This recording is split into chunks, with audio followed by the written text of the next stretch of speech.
I should have known that getting lost in Venice would change everything. But standing there in that narrow alley, clutching my mother's handwriting against my chest, while tears blurred the ancient stone walls around me, I realized that some truths are worth shattering your entire world to discover. My name is Sarah, and 3 days ago I thought I knew who I was. I thought I knew who my mother was. I was wrong about everything. It started innocently enough. I'd come to Venice for what was supposed to be a healing trip.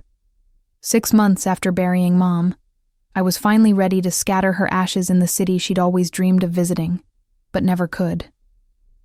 The irony wasn't lost on me that I was fulfilling her dream after death. But as I wandered through the maze of canals and bridges, following what I thought was the route back to my hotel, I took a wrong turn near the Rialto Bridge. That's when I saw it. A small antique shop tucked between a mass boutique and a gelato stand. So narrow I almost missed it entirely.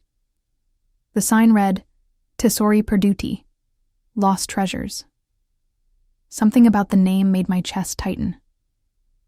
Mom had always talked about lost treasures, though I'd assumed she meant metaphorically.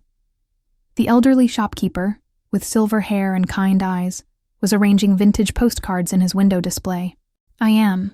I admitted. But somehow I wasn't talking about directions anymore. There was something about this place, this moment, that felt significant in a way I couldn't explain.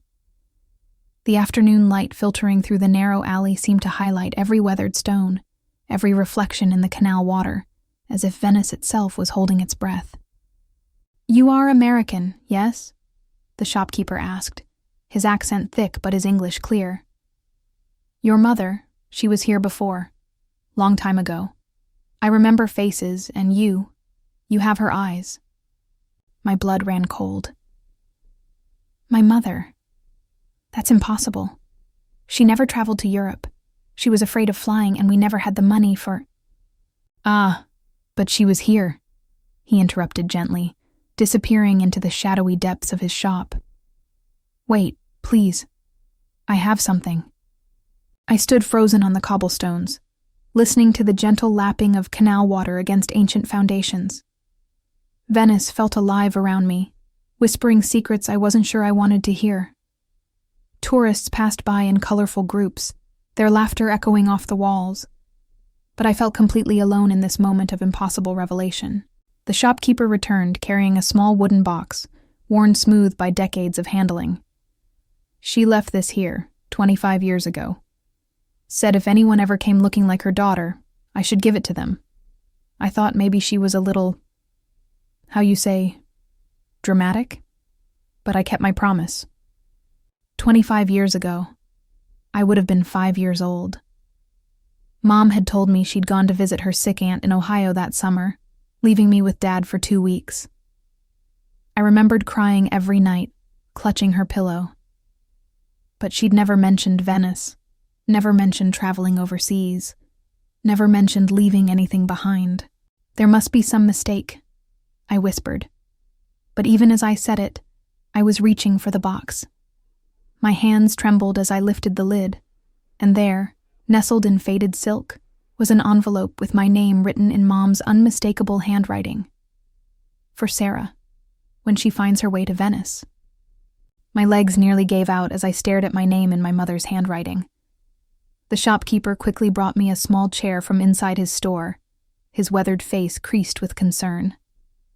"Take your time, cara mia," he said softly. "Some truths. They need space to breathe." With shaking fingers, I opened the envelope. The letter was written on hotel stationery, Hotel Danieli, Venice. The same hotel where I was staying now, though I'd chosen it randomly from a travel website. Coincidence felt too small a word for what was happening. "My dearest Sarah," the letter began. "If you're reading this, then you found your way to the city that holds our family's greatest secret. I pray you'll forgive me for the lies I've told, but some stories are too dangerous to tell a child, and by the time you're old enough to understand, it may be too late for the truth." I looked up at the shopkeeper, who was pretending to organize his postcards while obviously giving me privacy. The canal water continued its eternal dance, carrying gondolas full of laughing tourists past this moment that was reshaping my entire existence. I came to Venice in 1999 not to see a sick aunt, but to meet your father, your real father.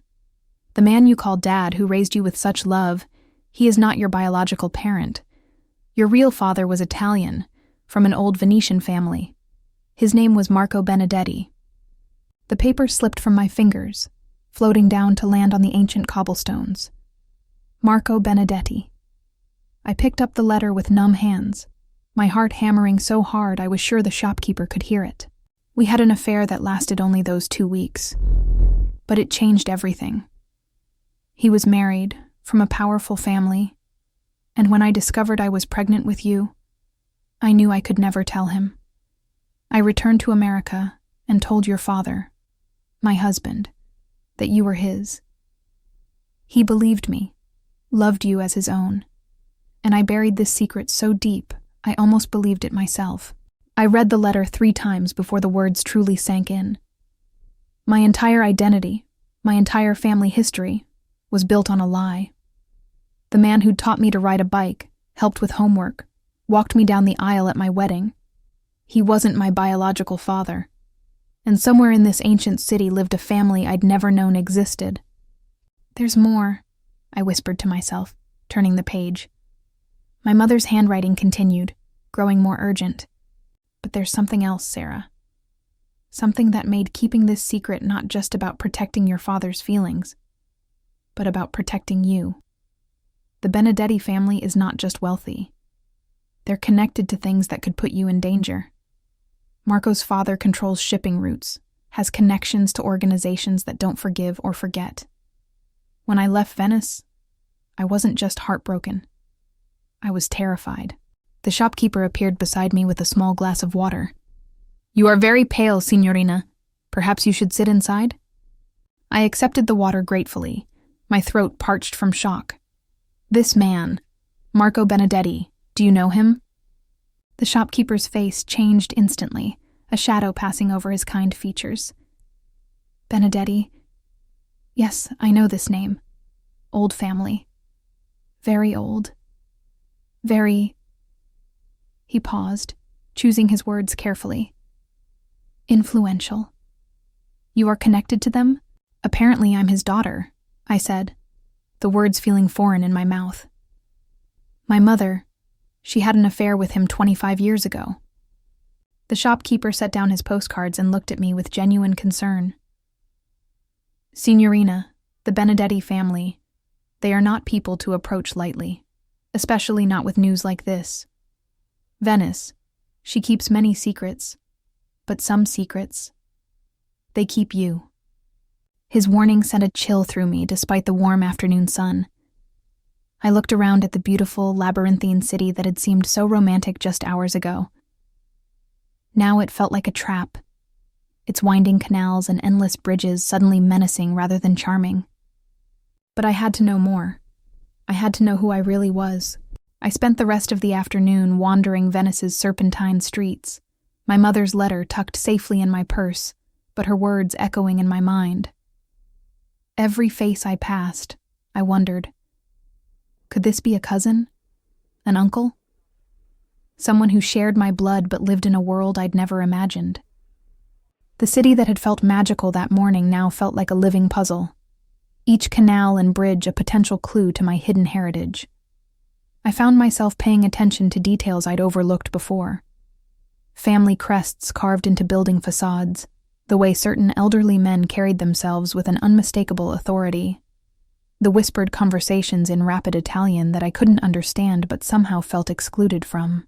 As evening approached, I made my way back to Hotel Danieli, the same hotel where my mother had stayed during her secret affair. The irony was overwhelming. I'd chosen this place randomly, but somehow fate had brought me to the exact spot where my life had truly begun. The concierge, a sophisticated woman in her 50s, greeted me with the professional warmth Venetians showed tourists. But when I approached her desk, something made me take a chance. "Excuse me," I said, pulling out my phone to show her a photo of my mother from years ago. "This is probably a long shot, but my mother stayed here about 25 years ago." Her name was Linda Morrison. Well, Linda Hamilton back then. I don't suppose you'd remember her. The concierge studied the photo, and I watched her expression change from polite interest to genuine surprise. "Mamma mia," she whispered, looking up at me with wide eyes. "You are Linda's daughter? But how is this possible?"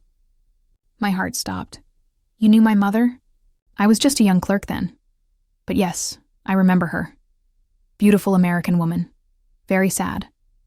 She stayed here for 2 weeks, and every day she would sit in the bar, writing letters she never sent.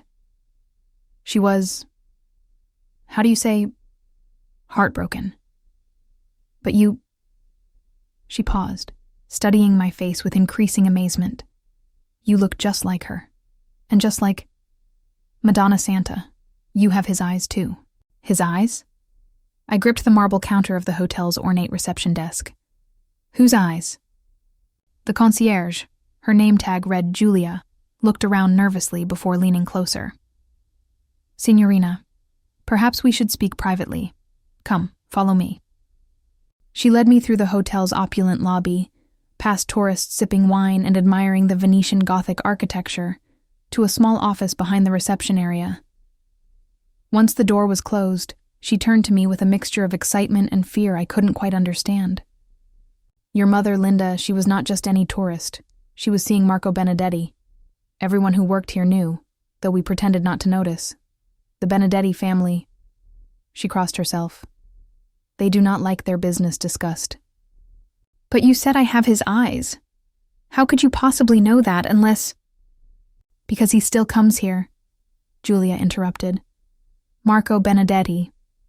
He is older now, of course, but every year on the anniversary of when your mother left, he sits in the same bar where she used to write her letters. He orders the same wine, sits in the same chair, and stares out at the canal for exactly 1 hour, like he is waiting for a ghost." My knees went weak. "He's still alive, and he comes here?" "Every August 15th, which is..." She glanced at her computer screen. "Tomorrow." Tomorrow. After 25 years of not knowing I existed, I could meet my biological father tomorrow. The thought was terrifying and thrilling and completely overwhelming. But there was something in Julia's expression that made me hesitate. "There's something you're not telling me," I said. Julia sighed deeply. "The Benedetti family has changed much in 25 years. Marco's father died 10 years ago, and Marco, he took over the family business. But the business, it is not what it once was. There are rumors, whispers about connections to people who are not quite safe. If he discovers you exist, if his associates discover you exist..." She didn't need to finish the sentence. I understood. I wasn't just Marco Benedetti's long-lost daughter. I was a potential liability, a living secret that could complicate whatever dangerous game his family was playing in the shadows of Venice's beauty. That night, I couldn't sleep. I walked the moonlit streets of Venice, my mother's letter clutched in my hand, trying to process everything I'd learned. The city felt different in the darkness, more mysterious, more dangerous, but also more honest somehow. Without the crowds of tourists, Venice revealed her true face, ancient, secretive, and infinitely complex. I found myself in Piazza San Marco just as the first light of dawn began to paint the sky pink and gold. The famous square was nearly empty except for a few early rising pigeons and one figure sitting alone on the steps of the basilica, an elderly man feeding breadcrumbs to the birds. Something about his profile made me approach. He looked up as I drew near, and my heart stopped. Even aged by 25 years, even weathered by whatever darkness had entered his life, I could see my own eyes looking back at me. The same unusual green-gold color that had always made me feel different, special, unique. "You're him," I whispered. "You're Marco Benedetti." He studied my face with the intensity of someone trying to solve a puzzle, and I watched the exact moment recognition dawned. His hand stilled on the bag of breadcrumbs, and the pigeons scattered as he rose unsteadily to his feet. "Linda's daughter," he breathed, his English accented but clear. "But how did you find me? How did you know?" I pulled out my mother's letter with trembling hands. She left this for me, in an antique shop. She knew I'd come to Venice someday. Marco's face crumpled as he saw the familiar handwriting. She always was too clever for her own good. I searched for her, for months after she left. But Linda Hamilton had disappeared completely. She became Linda Morrison. She married the man I thought was my father. She never told me about you, never told me about Venice, never told me I was living a lie. The sun was rising higher now, casting long shadows across the piazza. Marco gestured to the steps, and we sat down together, father and daughter meeting for the first time as the ancient city awakened around us. "She was protecting you," Marco said quietly, "and she was right to do so." Marco's hands shook as he spoke, and I noticed scars across his knuckles that hadn't been there in the old photograph my mother had hidden in the letter's envelope. 25 years ago, I was a different man, he began, his voice heavy with regret. My family's business was cleaner then. Shipping, legitimate trade routes, some real estate. But when my father got sick, when I had to take over, he trailed off, staring at the pigeons that had returned to peck at the scattered breadcrumbs. "What changed?" I asked, though part of me dreaded the answer. "Venice is expensive to maintain, cara mia. The old ways of making money, they stopped working. Tourism helps, but the real power, the real wealth, it comes from moving things people don't want moved through official channels. My family, we control access to certain docks, certain warehouses. We ask no questions about cargo, and we are paid very well not to ask." The beautiful city around us suddenly felt tainted. Every boat passing through the canals, every delivery being made to the hotels and restaurants. How much of it was part of whatever illegal enterprise my biological father had built? "I tried to leave," Marco continued, "after your mother. I was ready to walk away from all of it, start fresh somewhere else. But my father, he made it clear that wasn't an option. Family loyalty, he called it. Family survival, more like. By the time he died and I inherited control, I was in too deep to escape." "And now?" I asked, studying his weathered face in the growing daylight. "Now I am trapped in a life I never wanted, surrounded by people who would kill me if I tried to leave, and haunted every day by the woman I loved and the child I never got to know." He looked at me directly for the first time, and I saw tears in those familiar eyes. "You should not be here, Sarah. Venice is not safe for you. But you're my father," I said, the words feeling strange but right. I spent my whole life wondering why I felt different, why I never quite fit. Now I know. "And now you should leave," Marco said firmly, "before anyone else realizes who you are." But leaving wasn't that simple.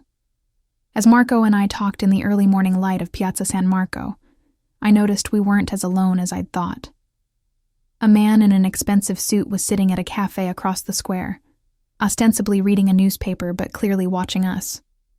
When Marco followed my gaze, his face went pale.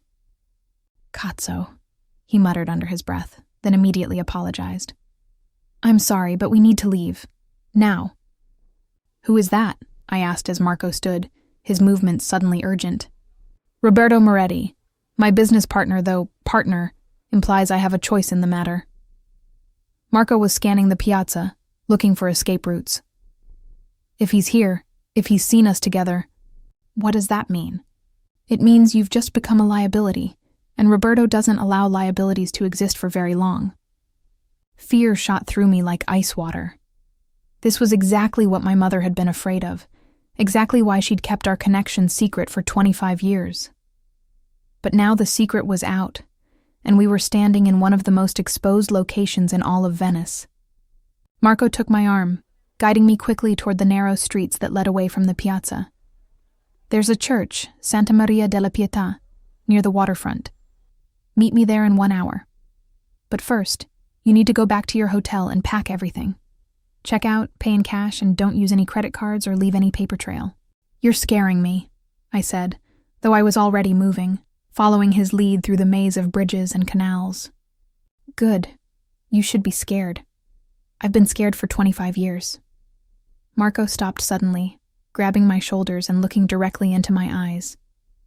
Listen to me carefully. Roberto and his associates, they will try to use you to control me. If they can't use you, they will eliminate the threat you represent. Your mother understood this instinctively. She was smarter than both of us. We separated at the next bridge, Marco disappearing into the shadows of an alley, while I made my way back to Hotel Daniele with my heart pounding. Julia was at the reception desk, and her face immediately showed concern when she saw my expression. Signorina, what has happened? I found him, I whispered. And now we're both in danger. I packed my bags with shaking hands, my mind racing through everything that had happened in the past 24 hours. My entire identity had been shattered and rebuilt. I'd met my biological father, and now I was apparently running for my life through one of the world's most beautiful cities. The irony would have been funny if it weren't so terrifying. As I checked out of the hotel, Julia slipped me a note along with my receipt. A man came asking about you 10 minutes ago, she whispered. I told him you had already left Venice, but I don't think he believed me. The note contained an address and a simple message. Back entrance. Be careful. G. I made my way through Venice's winding streets, constantly looking over my shoulder, jumping at every sudden sound. The city that had seemed like a fairy tale yesterday now felt like a labyrinth designed to trap me. Every bridge could be a dead end. Every narrow alley a place where someone could corner me. Santa Maria della Pietà was a small, ancient church near the waterfront, its weathered stone facade blending seamlessly with the other historic buildings around it. I found the back entrance Julia had directed me to and slipped inside, grateful for the cool darkness and the smell of old incense. Marco was waiting in a pew near the altar, but he wasn't alone. 3 men in dark suits stood near the entrance, and my blood ran cold when I recognized one of them as the man from the piazza, Roberto Moretti. Ah, the mysterious daughter finally appears, Roberto said, his voice carrying easily through the small church. His English was perfect, but there was something cold and calculating in his tone that made my skin crawl. Marco stood slowly, positioning himself between me and the 3 men. She has nothing to do with our business, Roberto. Let her leave Venice, and we can pretend this meeting never happened. Roberto laughed, a sound completely inappropriate for the sacred space we occupied. Nothing to do with our business? Marco, my friend, she's our business now. 25 years of successful partnership, and you never mentioned you had a daughter. That kind of secret. It makes me wonder what other secrets you might be keeping. I could see the trap closing around us. These weren't just businessmen. They were predators who had found a new weakness to exploit. You want to know about secrets? I said, surprised by the strength in my own voice. I stepped out from behind Marco, ignoring his sharp intake of breath. Here's a secret. I don't know anything about your business. I don't want anything from your business, and I never even knew I had a connection to Venice until yesterday. Roberto studied me with the calculating gaze of a man used to evaluating threats and opportunities. Yesterday? Interesting.